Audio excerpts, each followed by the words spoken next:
السلام علیکم نحمدہ و نصلی علی رسولہ الکریم اما بعد اعوذ باللہ من الشیطان الرجیم بسم اللہ الرحمن الرحیم۔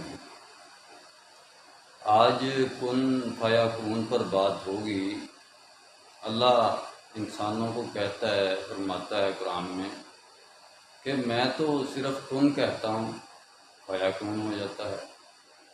کن کے پیچھے اس کے اللہ کے مائنڈ میں سوچ ہوتی ہے کہ اس کے لیے میں کن کہہ رہا ہوں، یہ ہو جاؤ، یعنی کہ کونو قردۃ خاسئین، ذلیل بندر بن جاؤ، کونو مع الصادقین، سچوں کے ساتھ مل جاؤ، یعنی کن کے ساتھ کوئی نہ کوئی سبجیکٹ ہوتا ہے اس کے مائنڈ میں۔ اللہ بولتا نہیں کہ ایسے ہو جاؤ۔ کائنات کو جب اس نے کن کہا، بنی کائنات، تو وہ کیا تھی؟ وہ ایک، کوئی کہتا ہے پانی کے عرش کے اوپر، پانی کے اوپر اللہ کا عرش تھا، یا کسی جگہ پہ یہ پرانی، اس سے بھی پرانی باتیں ہیں۔ تو پانی کو سالڈ بنانا بھی اللہ کے لیے مشکل نہیں، اللہ نے تو کن کہنا ہے۔ اس سالڈ اسٹیٹ چیز کو، ایک بہت بڑے گھوڑے کو جب اللہ تعالیٰ نے کن کہا، کائنات یعنی کہ شکل میں کن کہا کہ کائنات بن جاؤ، پوری زمین و آسمان بن جاؤ، ستارے بن جاؤ، جو کچھ بھی پوری کائنات میں ہے، تو وہ سارا کچھ بن گیا۔ فیکون ابھی تک ہو رہا ہے۔ ہم سمجھتے ہیں کہ اللہ کن کہتا ہے اور فیکون ہو جاتا ہے۔ بھائی ہر فیکون کی ایک مدت ہے۔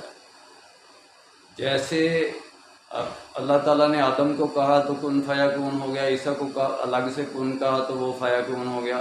اللہ ایک بار ہی کن کہہ دیتا اور سارا کچھ فیکون ہو جاتا۔ ہر فیکون کی اپنی ایک لمٹ ہے، ایک مدت ہے۔ اگر فیکون ہو چکا ہوتا تو انسان نئے پیدا نہ ہوتے، انسان آگے سے آگے پیداوار نہ بڑھتی، یعنی کہ پہلے جتنے ہی رہتے ان کا ہی حساب کتاب ہوتا جتنے کن کے زمرے میں ہیں۔ کن کے زمرے میں کتنے ہیں اور فیکون کے زمرے میں کتنے ہیں؟ بھائی فیکون پورا کن تو ہو گیا، امر تو اللہ کا ہو گیا۔ فیکون اس وقت ہوگا جب اللہ تعالیٰ نے کہا کہ پورے زمین و آسمان کو میں دائیں ہاتھ میں ایسے توئی مار کے برق کی طرح لپیٹ لوں گا، اور زمین ساری اپنی خبریں تحدث یوم تحدث اخبارہا قال الانسان ما لہا، اخباروں کا دن ہوگا، جیو نیوز والوں کا، اے آر وائی والوں کا، مثلاً خبروں کا دن ہوگا۔ وہ کمیونیکیشن میڈیا زمین آپ پرووائڈ کرے گی۔ اسکل تو